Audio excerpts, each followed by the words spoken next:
how concerned should we be? Let's ask the technology analyst Stephanie Hare. He's in our London newsroom. Very good morning to you, Stephanie. This new facial recognition technology, if it's helping police, if it's propelling forward the fight against crime, what is wrong with it? Well, we definitely want to help the police. I don't think anybody's sort of arguing about giving them the tools and technologies that could help them do their job.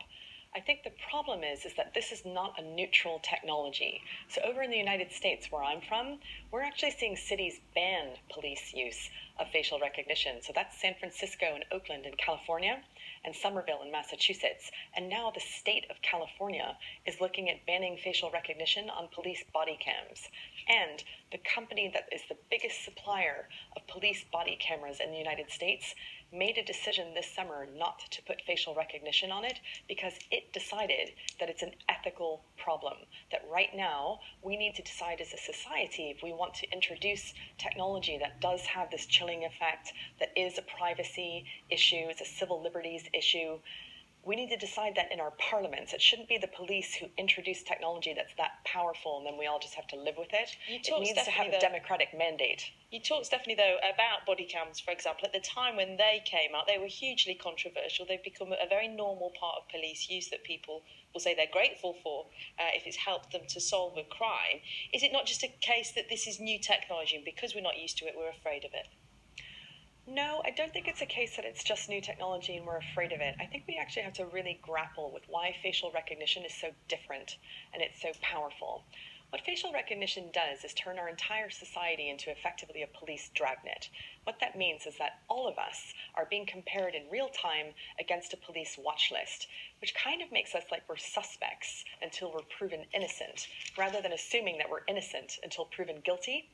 And we don't want to just give the police every single tool in order to do their job. Otherwise, we wouldn't require them to get a warrant, for instance, to search our homes or our phones. They can't just access your phone. You would have to give them permission unless a court issued a warrant. So right now, our phones have greater protections than our faces do.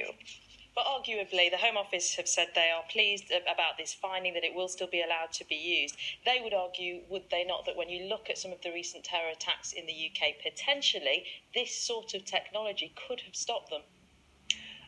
I'm sure they would love to argue something like that, and what I would love to see them do is do so in Parliament after having an inquiry into the use of this technology by both the police and the private sector, and to create a legal framework so that people know what their rights are and how to hold the police to account. Because right now what we're seeing is the police in different areas of the United Kingdom use this technology differently. The private sector is doing its own thing, and no one really knows what their rights are or how this could go. If we start all using Amazon Ring doorbells with facial recognition on their video cameras, we're all going to turn our neighborhoods effectively into a surveillance society. None of that's covered in law at the moment, so it'd be great to do this in Parliament and do it properly rather than rolling it out piecemeal as we're doing now. The classic argument is if you've not done anything wrong, you've not got anything to be afraid of. You're not going to get hoovered up by the police.